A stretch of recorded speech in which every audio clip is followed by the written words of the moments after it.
welcome to the 2013 Saugus Union School District Candidates Forum. I'm Leon Warden, and I am pleased to present this forum by KHTS AM 1220 Radio, the Signal newspaper, COC Cougar News, and SCV TV. There's an election coming up on November 5th, and voters in the Saugus Union School District will see 5 names for 3 seats on their ballot. There are 3 incumbents, and they're all here with us today. They're Judy Umek, Paul De La Cerda, and Doug Bryce. There are 2 challengers. One of them is here today, and that's Chris Trunke. Another challenger is Stacy Allegra, and she was not able to be with us today. We're going to start off with 90-second opening statements from each of the candidates who is here, and we've done a random drawing and selected Judy Umek to be first to go. So each candidate will have 90 seconds, beginning with Judy Umek. Good morning. As a 33-year resident of Santa Clarita, my husband Bruce and I have raised our 3 children in the district, and now we're looking forward to our grandchildren attending school in the Saugus Union School District. I have currently an 18-year member of the school board. I started out here years ago as a preschool teacher, and I am now director of admissions of a high school in the San Fernando Valley. I have been board president several times. I have been active in the committees of the school district, amongst those the Alternative Funding Committee, the Centennial Committee, our Facilities Needs Analysis Committee, and currently I've just finished a tenure as the chair of the SCV Trustees Association, which we work with all the districts up here to look at local concerns. Opening statement from Doug Bryce. Hi, my name is Doug Bryce. I want to first of all thank SCV TV for giving us this opportunity today, and also to our moderators. Thank you. I've been married for 30 years to my beautiful wife, Robin. We moved to the Santa Clarita Valley 27 years ago when I went to work for Lockheed down in beautiful downtown Burbank. I have a daughter and a son that both went through the Santa Clarita Saugus School District at Rosedale Elementary School. I was first elected to the board in 1993. And one of the things that struck me, first of all, when I was first elected to the board was I had heard about a program called Character Counts and found out it wasn't in any of our schools.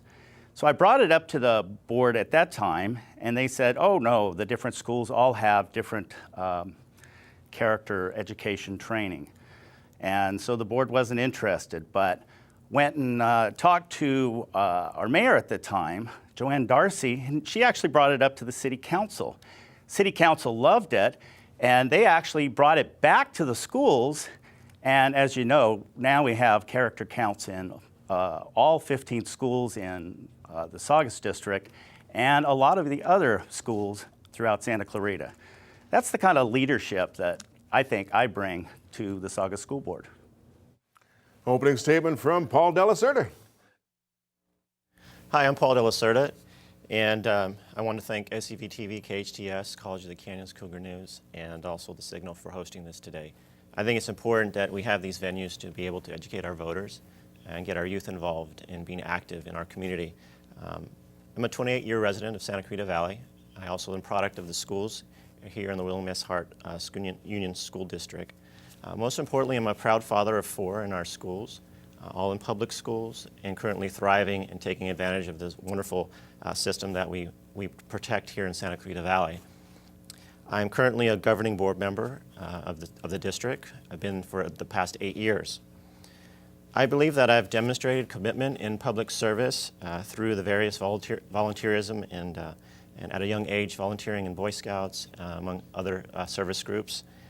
I've received a lot of different accolades for my commitment to service here in our valley, and I'm really proud to be a resident who really takes serious being a role model to our youth.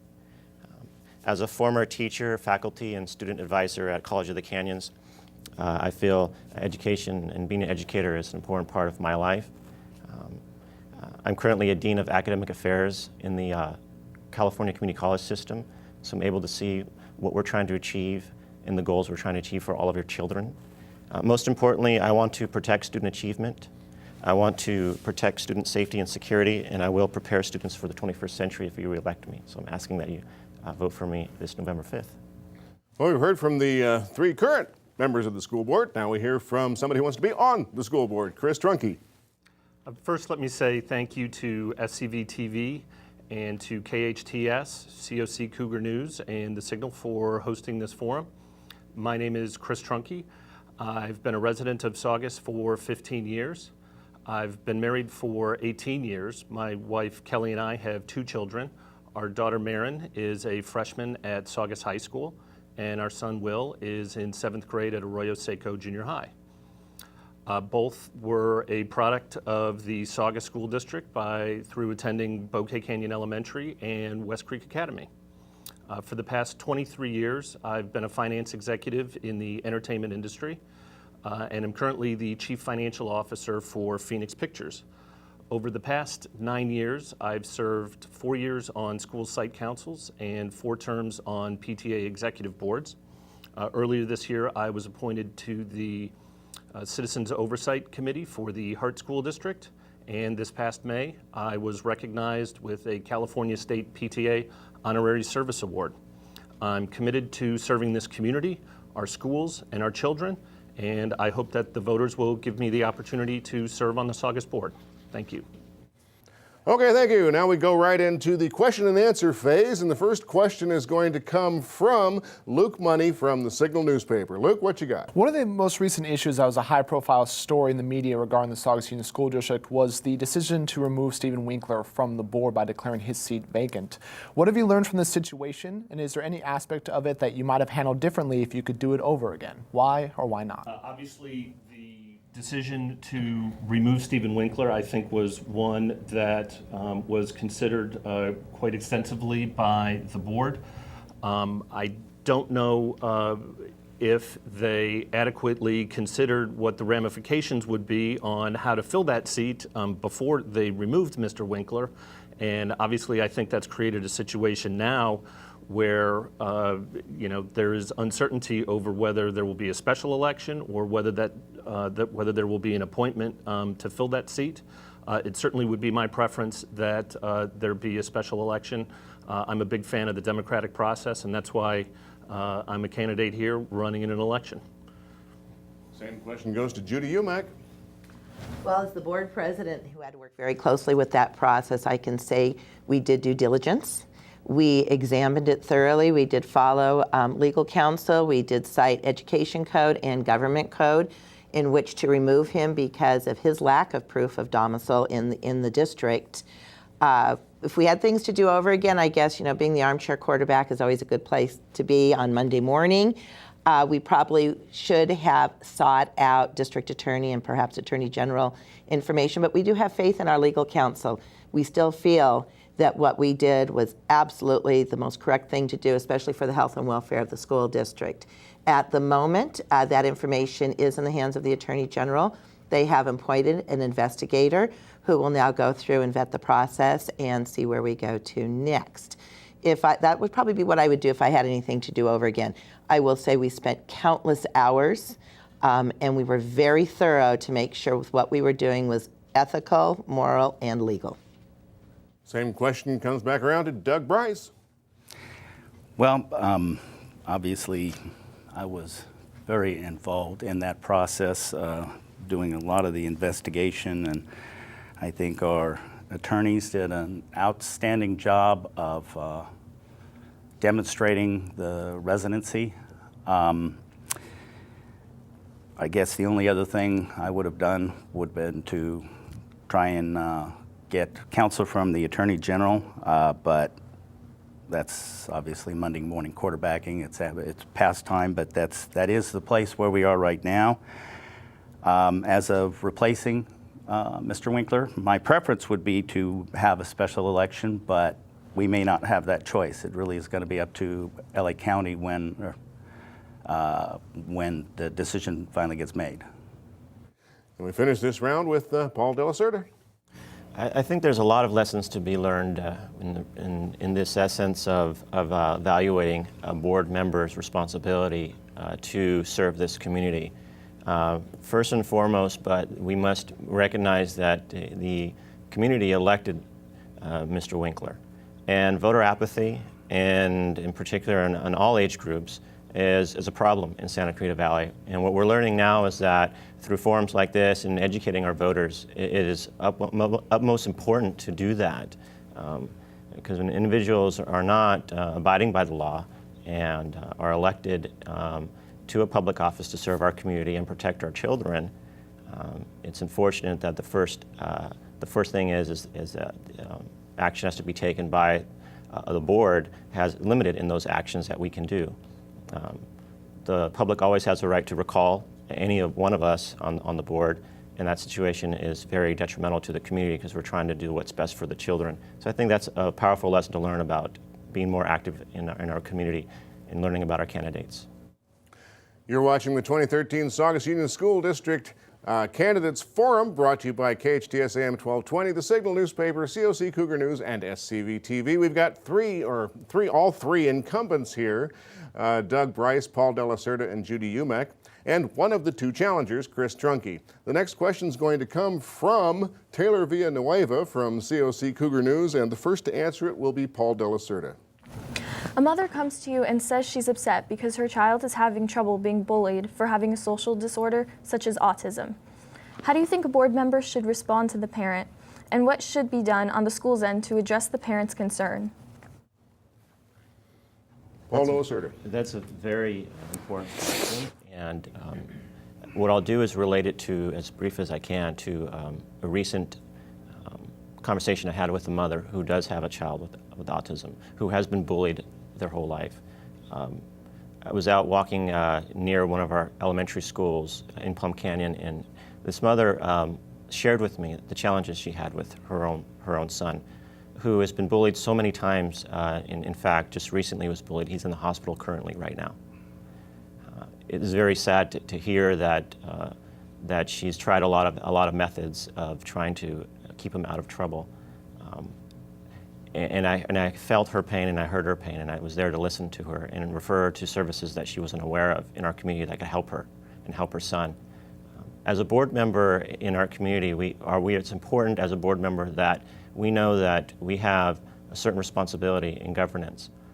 We have staff and administrators and teachers who do the day-to-day, and we have a great one. And we have to rely on their training and the confidence in them that they will handle situations like this. As a board member, we need to be there to set policy to make certain that they're doing their job correctly in addressing these issues. Thank you. Same question to Chris Trunke. Thanks, Taylor, for that question. The first thing that I would do is to offer comfort to this mother and let her know that there are programs in place at all of our school sites to work against bullying and also to help students that have autism. I think this question also raises the issue of making sure that all of our school sites have the appropriate resources that they need to deal with these problems. One of the issues that has come up over the last several years because of all of the budget cuts in the state of California for education is that there have been a lot of funds at the individual school sites that have been swept up to support the district's general fund. And I think now that the economy has improved a little bit, that the school funding formula has been changed positively, I believe that we can begin to restore some of those funds to school sites. Question goes to Judy Umek. As the liaison for SELPA, which is the Special Education Local Planning Agency, I've had the privilege of witnessing firsthand the challenges of our students that have autism and other different types of social disorders or learning differentials. As a board member, it is absolutely my job to make sure that there are policies and procedures in place to address those issues. Special education comes under the federal mandates, and we need to secure those funds. As a mom and as a grandma and one who has family members who are on the spectrum, it's our job there to listen and then to point them in the right direction. Our Student Support Services Department is very much hands-on. They are there to address, with our administrators and our teachers. We've got some phenomenal programs. I would probably make the suggestion that they see the parent group as well. We really have embraced our students that do have learning differentials. Is there always room for improvement? Absolutely. But it's our job just to keep track. The question goes to Doug Bryce. Well, having a nephew with Asperger's that spends a couple weeks every summer with us, I would make sure this parent knows that I understand her concerns. The board does have the programs and training in place to deal with bullying and with the special needs. We do a very proactive job in addressing these needs. Because of my nephew, I've been trying to spend a lot of time, or more time, learning about the different special needs and visiting our programs in our schools. And that's something I plan to continue to do. We're going to take a quick break. When we come back, we're going to hear a question from KHTS AM 1220 News Director Perry Smith. Here's a question for every parent out there. If you could fast forward 20 years to see how your kid's doing in life, would you do it? Well, we can't time travel yet, but we can see the future better with the new Common Core state standards in our schools. They set clear goals for every stage of learning, and they're the same for everyone no matter what zip code you're in. So you can be sure your student is really grasping what she needs to know to get to graduation and beyond. Find out how it all works at commoncoreworks.org.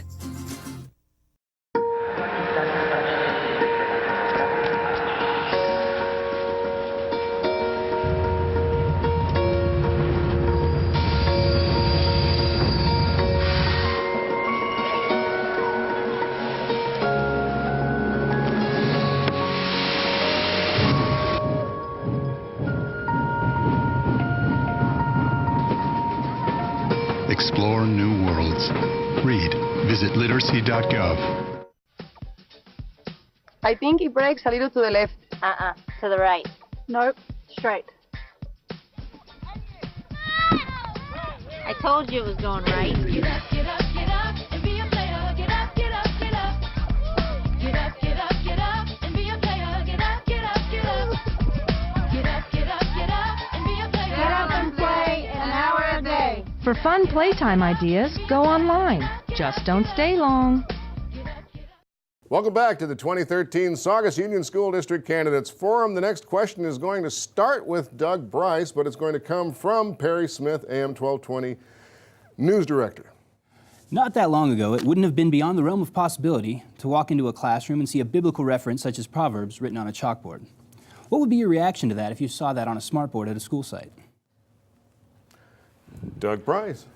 Wow, that is an interesting question. But you do understand we are allowed to teach history, and if that is used as a historical lesson, that would be perfectly fine. If it's used in any way proselytizing or something like that, that would typically be a problem on our public schools. Same question to Paul Delacerda. I think that certainly, yes, history is important, and the Bible itself and the references that it can provide a lot of guidance for individuals and young people. And so something of a quote of inspiration of that kind that's on a smart board, I think, again, if the preface of the reason is to teach ethics, morality, and guide that student with that proverb, that it's a great thing to have. Again, just to make certain that the teacher is being responsible in teaching a lesson around that, a certain verse, or I think that there's a lot of lessons, like I said, to be learned from a lot of historic reference, and the Bible is one of those that I believe strongly is a good reference to teach morality, and it's a great place, again, to learn history. Question goes to Chris Trunke. I think that learning about the world's religions is an important part of learning about history and learning about the world that we live in today. And I think that the home and Sunday school are the best places for children to learn about the particular religion that that child is being raised in, that their parents support. And that is not necessarily, this school classroom is not necessarily the best place for that. Judy Umek. I absolutely agree with each one of these gentlemen. If it's our job to prepare our children for a global world and a global economy, that also implies global culture. We're not out to advocate for any specific religion. That is absolutely inappropriate in a state school. But to allow our students to be exposed to the cultures and religions of their fellow classmates, their fellow co-workers, their neighbors, their community. What better way can you educate children for the future than to expose them and give them as many opportunities as possible? Don't go anywhere, Judy. You're going to be the first to answer the next question, which comes from the Signal in the form of Luke Money. A recent report from the Fiscal Crisis and Management Team found that, quote, many district staff members indicated that there's a lack of communication within the district office. Can you provide any examples of how you would work to improve communication within the district? Well, we actually started doing that about 18 months ago with the development of a communications committee in which Mr. Bryce is the chairperson. We have already started implementing some of those strategies in order to absolutely improve our communication. We knew that that was a challenge area. And we've also looked at what better ways we can not just only communicate with our employees and our colleagues, but also with our parents and the community. Question goes to Doug Bryce. Well, as Judy just mentioned, I did chair the District Communications Committee, which is ongoing, by the way. It was started about 18 months ago. And that committee has already implemented several action items and has, as I counted here, probably another 15 action items to go just from the committee recommendations already. And we're going to be meeting again this coming quarter to develop, we started with a climate survey throughout the district, and we're going to do that again this next quarter. Come up with a survey about what do the district needs, where are we going, are we doing a good enough job with communication? And I think it's been a great committee so far, and everybody's learned a lot, and everybody's added a lot to the communication in the district. I think it's going to be ongoing. And Paul De La Cerda.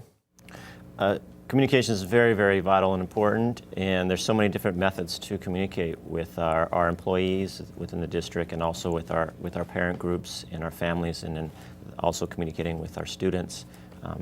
I believe that we have set priorities in this area of communications, and the Communication Committee will continue to be a very strong committee that will look at other ways to communicate the right messages and information that our parents need and that our employees need.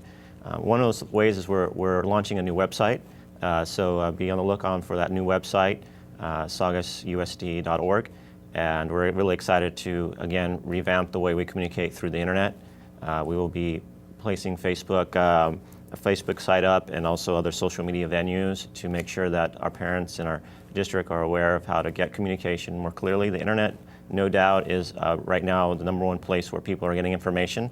And we want to make certain that we're a 21st century school, providing 21st century resources to our students. And so we're going to walk the walk. The district is excited to relaunch our website, and we encourage all those out there watching to make sure you log on and become aware of the information that we'll provide to you in all methods, including written as well. We finish this round with Chris Trunke.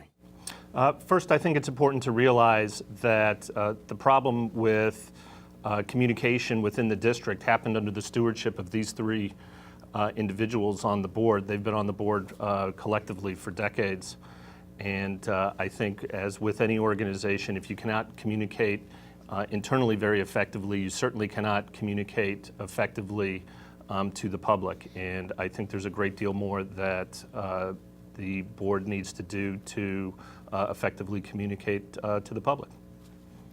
Okay, and we're going to start the next round with Chris Trunke, and we're going to change things up a little bit. Nobody's been forewarned about this, so we'll see what happens.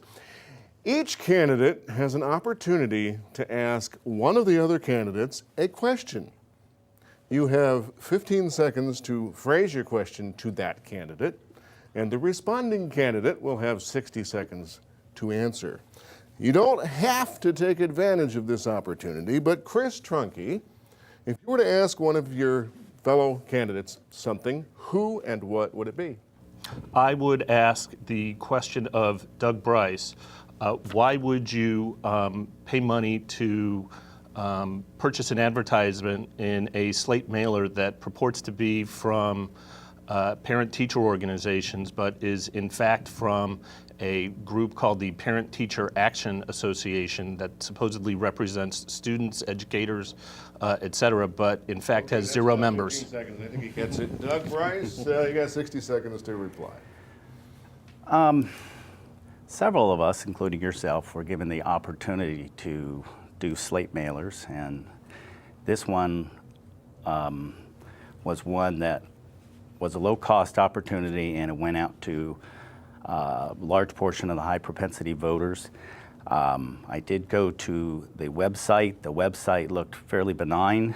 It did not look like a PTA website, did not look like a PTA-sponsored flyer, and until the flyer came out, I really didn't know it was going to look like a PTA-sponsored flyer. And I believe that these kind of flyers have gone out for years. I've been involved in politics, the political scene for over 20 years in Santa Clarita Valley, and seen flyers like this all through that 20 years.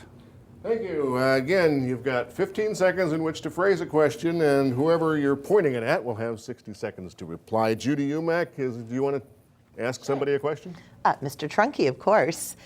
If you had one specific item, if you came onto the board and you had one specific item you'd like to change, what would that be? I would like to drastically improve the transparency of the board. I think, just to give a few examples, there is a master plan project list. Other school districts, including, for example, the Newhall Elementary School Board, posts their master plan project list on their website. With respect to board agendas, there are many boards that, in addition to just posting the agenda, will post links to the specific items that are on that agenda and list the materials that are being considered, and also list the fiscal impact. For example, the William S. Hart Board does that.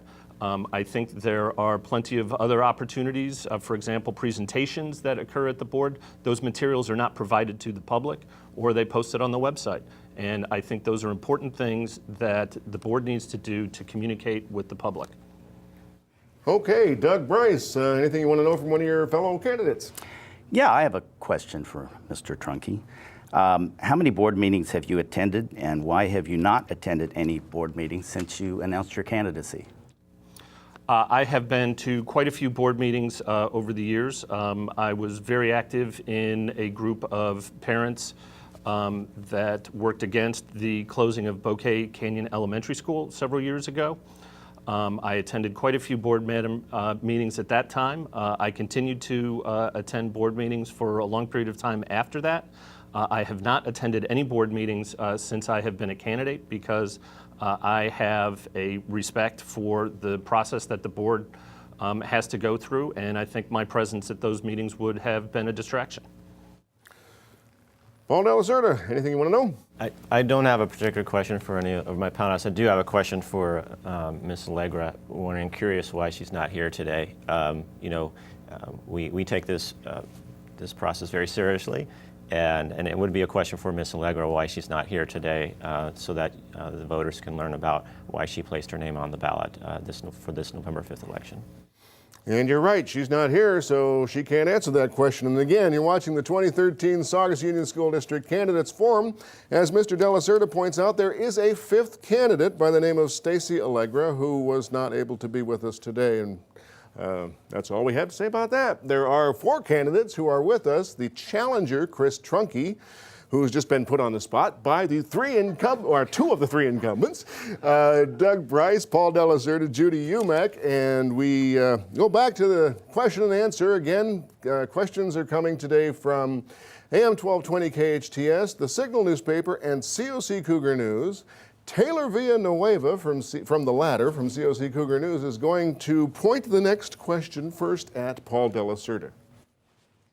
One of the governing board's most important roles is the oversight of its executive staff. Based on your knowledge of the challenges facing the district, what qualities would you look for if you had to select a new superintendent? Paul Delacerda goes first. Well, it just happens that we have gone through this process recently with the retirement of Dr. Judy Fish, who has put just about 10 years of her experience and enthusiasm and devotion and dedication to our school and our school district. We owe a lot to Dr. Fish. Replacing Dr. Fish was a very large task, but I believe that our colleagues took it very seriously, and we did everything we could to do a national search. We looked internally as well at candidates, and we had some really top candidates that applied for that job. As a team, as a governance team, it is the most important responsibility we have as a board member. And I believe we made a great decision in selecting Dr. Joan Lucid to be our superintendent, and we hold her to a very high standard, and we have seen great things from our new superintendent, and we continue to press hard for even more improvement in all areas in her executive management. And the question goes to Chris Trunke. First, let me say that I think the two top things that I would look for in a superintendent are management ability and leadership ability. I think that the fiscal crisis and management assistant team report that Luke referred to earlier showed some definite areas of improvement for this school district, and I would want to make sure that the leader of this school district has the management ability and the leadership abilities to affect the changes that were recommended by that report.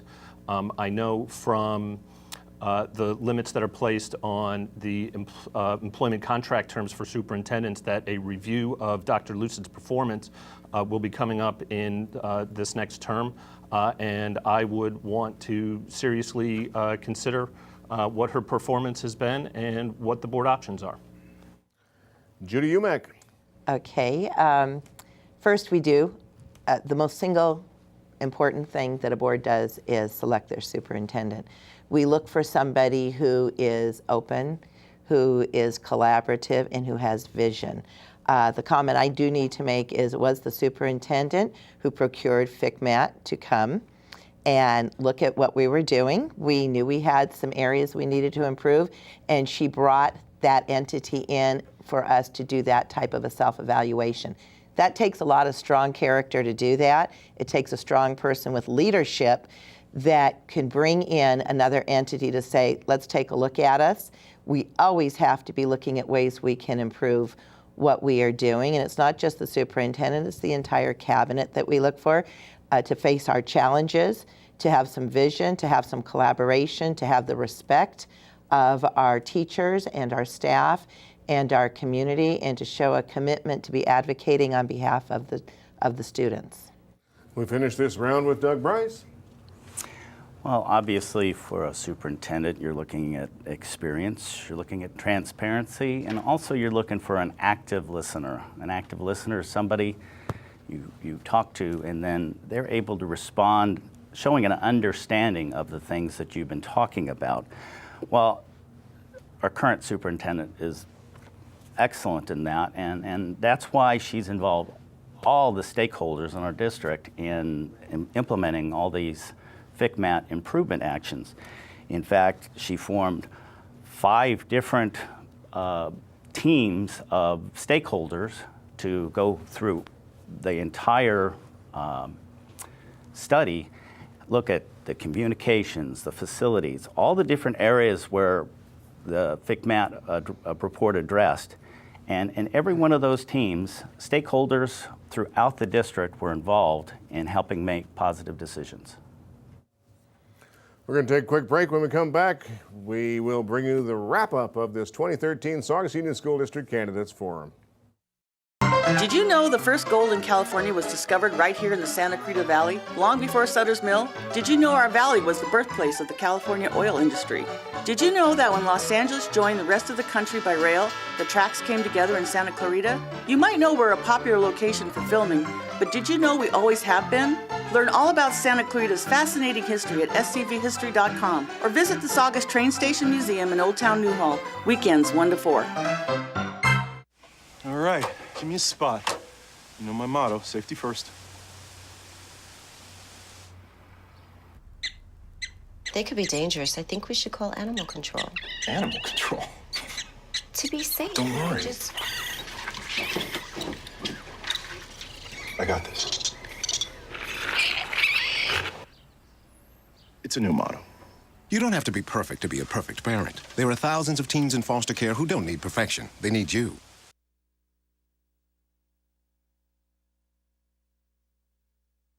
Shelters are the best places to find a new pet. You little rascal. That's where you'll discover healthy, loyal, and loving animals. Oh, ladies first. Eager to become a part of your family. To find out more, visit theshelterpetproject.org. Welcome back to the 2013 Saugus Union School District Candidates Forum, brought to you by KHTS AM 1220, SCV TV, The Signal newspaper, and COC Cougar News. The next question is going to come from Perry Smith, the news director at AM 1220 KHTS, and it's going to first go to Doug Bryce. Doug, what is your view on charter schools, and would you consider approving one if you thought it met a need in the community? Why or why not? Well, obviously, school choice is a big issue these days, and charter schools address specific issues. But I think the schools in the Santa Clarita Valley, all being excellent schools, including obviously the Saugus schools, I just haven't seen any real needs that the charter schools are meeting that we are not already meeting. And if a charter school actually came to the Saugus district and it met a specific need that we weren't meeting, I would be delighted to look at that proposal.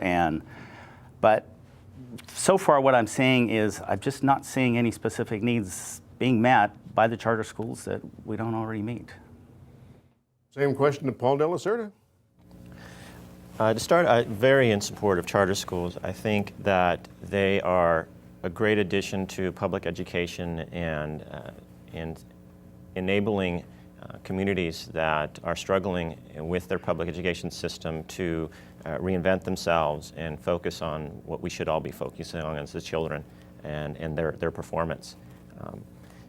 In Santa Clarita Valley, we have, or at least in the Saugus Union School District, we've been approached by several charter applications and petitions. We take that responsibility very seriously. I do as a board member. To use the education level that I have in business and being an educator and being able to scrutinize the financial aspects and the instructional aspects of a charter school application. Spending hours and hours of looking at those is our job. There's 16 elements by law that are required to open a charter school, and if those elements are not met and the commitment of the team that provides a charter application is not to our standards, then we certainly would not want a school of that kind in our community. Chris Trunke, charter schools. Personally, I don't believe the charter law should apply to districts like Saugus Union School District. I understand that the board has a responsibility to appropriately review charter applications that are made. I think the most important thing that we should be doing as a school district and as a board is to meet with parents of the community and to work with them to make sure that we address all of their concerns within our existing schools so that there is not a need for parents to think that they need a charter school to satisfy some other need. Judy Umek. Once again, I agree with these gentlemen. The intent of the charter system was to be responsive to districts that were low performing and to boards that were unresponsive. I do not believe the Saugus district fits either one of those bills. Our schools have API scores over 8 and 900.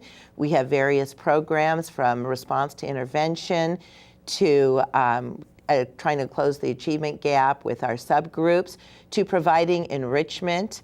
We responded through our STEM program for our visual performing arts program. Therefore, a charter school in Saugus right now is really not appropriate. One of the areas of our responsibility is to look at financial plans.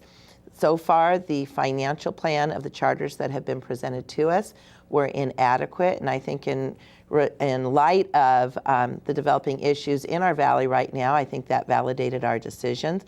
But like the gentleman said too, if something else did come up and we were not meeting that need, we absolutely have the responsibility to be responsive to the parents in our community and take a look at that. Time for one last question before we hear the closing statements. It's going to come from the Signal in the form of Luke Money, and we're coming right back to Judy Umack. The Common Core State Standards Initiative is without a question changing the way schools are teaching subjects in our classrooms statewide, particularly in regards to the emphasis on technology. How would you as a Saugus District Board member look into securing the type of technology needed to teach Common Core, and what role do you think technology should play in our local classrooms? Well, if you were to ask me what one of our biggest challenges is in the district, it is absolutely how technology is tied into Common Core assessment. The theory of Common Core actually, I think, will bring our children into a more global understanding and make them more competitive because of the critical thinking and the writing component. You couple that along with the brain-based instruction, you bring on clean instruction, and then you couple that with the Common Core strategies, and you've actually broadened the students' awareness.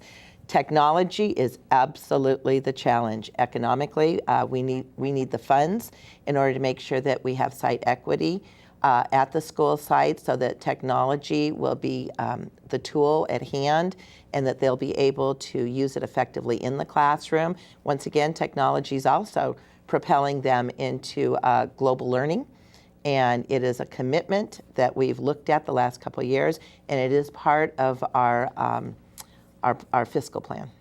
The question goes to Doug Bryce. Well, Common Core there's positives and negatives to it. One being kind of like the unfunded mandate portion of it. You do get funds from it, but obviously the funds aren't going to pay for all your technology needs. There's a huge technology piece in the Common Core. Basically, you teach the instruction and then you apply it, which is great. I love that. That's what we're seeing missing in a lot of education these days. I see it in engineers coming to my company that don't have the application skills of the things that they've been taught in school, so they struggle for the first period of time in our company. Whereas the ones that have been taught the application are much better able to come in and apply the things they've been taught. But we do have our alternative funding committee, and I hope that committee is going to be able to address these unfunded mandates. Paul Delacerda. As Mr. Bryce mentioned, there's a committee that I had the opportunity to chair and lead with Ms. Umack, and it's called the Alternative Revenue Committee. And that committee is looking very strongly at the needs, in particular the technology needs and future needs to be a 21st century school district. And with that, our computers and internet is the way of life, and our students really need to embrace that. Our families need to embrace the use of technology. What do we need to do as a board? We need to keep advocating for alternative revenue. We need to look at our budget very strongly, and we have to look and assess where our needs are and make sure there's equity across the district. We're having forums about Common Core coming up in our community, so I encourage and hope SCVTV can put those up also after this forum so our community is aware that these forums are there for them and parents can come learn more about Common Core. What we need is more bandwidth on our sites. We need more student computers. We need more smart boards. We need more wireless technologies, and that's what we're going to bring forward in one of our goals in the next 4 years. We finish this round with Chris Trunke. I think that the implementation of Common Core is one of the biggest challenges for this school district and this board over the next couple of years, specifically with respect to the technological component, both in terms of instructional materials and in terms of assessments. I think one of the big issues is the fact that I don't think anyone can tell you what the best technology is going to be that should be implemented, whether that takes the form of notebook computers for students, whether that takes the form of tablets, whether that takes the form of some type of computer labs, or some other technology that either already exists or has yet to be developed. I know that there's some field tests going on now. I think that it'll be an important process for us to identify what the best technology to implement will be, and it will also be a challenge to have the financial resources necessary to make those improvements, and that would be one of my top priorities. And that wraps up the question and answer phase of this 2013 Saugus Union School District Candidates Forum. I'd like to thank our panelists from the Signal newspaper, Luke Money, from COC Cougar News, Taylor Villanueva, from AM 1220 KHTS Radio, Perry Smith. And now to start off the closing statements, to start the end, we come back around to Chris Trunke. Thank you. Let me first say thank you again to SCV TV, KHTS and The Signal, and COC Cougar News, and to Leon, Perry, Luke, and Taylor. The education of our children is so important, which makes this election so important. Too often our school board members run unopposed. Collectively, the 4 sitting board members have held their seats for decades. I have a fresh perspective to provide renewed leadership to this district. My qualifications in business and finance and as a volunteer in education speak for themselves. As a district, I think we are at a crossroads with a new funding formula and with the implementation of Common Core, but with the challenge of declining enrollment in the short term. My hope is that the voters of this district bless me with the opportunity to serve, and if given that opportunity, our children's best interests will be at the heart of every decision I make. Thank you. Closing statement from Judy Umek.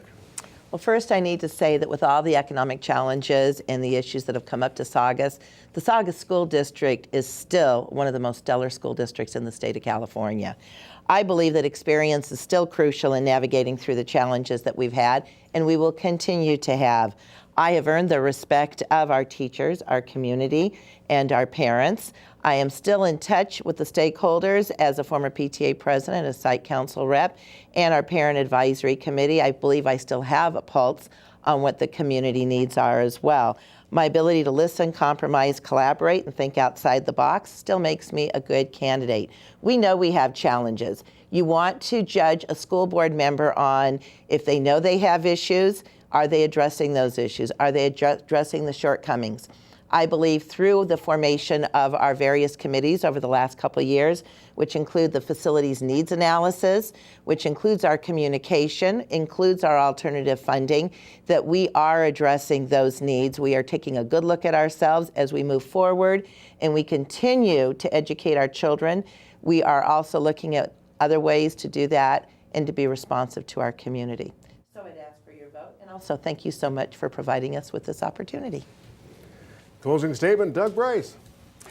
Well, I want to thank SCV TV and you, Leon, and Perry, Taylor, and Luke for this opportunity. I've served my country in the Marine Corps.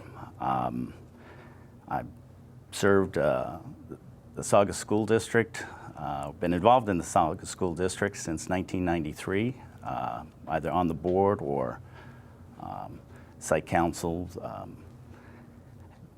Also been actively involved in my church and teaching Sunday school, Awana, Vacation Bible School. Was involved in the California Rangers Youth Equestrian Group for 12 years. So definitely been actively involved in our community and community service, and as a member of the Saugus School Board, helped hire 3 different superintendents over this period of time, helped lead the district through this fiscal crisis that we've had for the last several years. Done this while keeping the education levels high. We haven't allowed it to slip. I've also chaired the District Communications Committee and actively involved in trying to improve communications throughout the district. And that's why I think I would like to continue to serve and see where we can go in the next 4 years. Paul De La Cerda, you have the final word today. Great, thank you. First, I'd like to thank my wife, Andrea, for enduring this process. If it's not for family support, and we all know this, our spouses and our families they should be thanked time and time and again for allowing us this family time sacrifice to be here and to represent our community. I'm a product of our schools, and I'm so grateful and thankful and blessed to have had an education here in Santa Clarita Valley and been able to go on to higher education and acquire 3 college degrees. If it wasn't for Santa Clarita Valley schools, a lot of things would be different in my life. If I would have stayed in the San Fernando Valley where I was raised for the first 9 years of my life, I could quite possibly be part of a gang, being in a neighborhood where there were gangs on each side of our household. It was a probability that I could be a statistic in our system, in our jail system. But the school system here and the move we made to this valley changed my life forever, and I owe that to this community. And now I'm raising 4 kids in this community, and I'm so thankful, so thankful. And those parents out there, I want the same thing you want. As a parent on this board, education is key to give our children the best opportunities possible in our country. And so if you support me, I promise to be your voice as a parent on the board, as a person who's grown up in this community, and I just look forward to having the opportunity to serve you and your children over the next 4 years if you elect me. Thank you. Voters in the Saugus Union School District will see 5 names on their ballot for school board, and we have had 4 of them with us today: Doug Bryce, Paul De La Cerda, Chris Trunke, and Judy Umek. On behalf of the Signal newspaper and KHTS AM 1220 radio and COC Cougar News and SCV TV, I'd like to thank you for joining us. I'm Leon Warden, reminding you to vote on November 5th.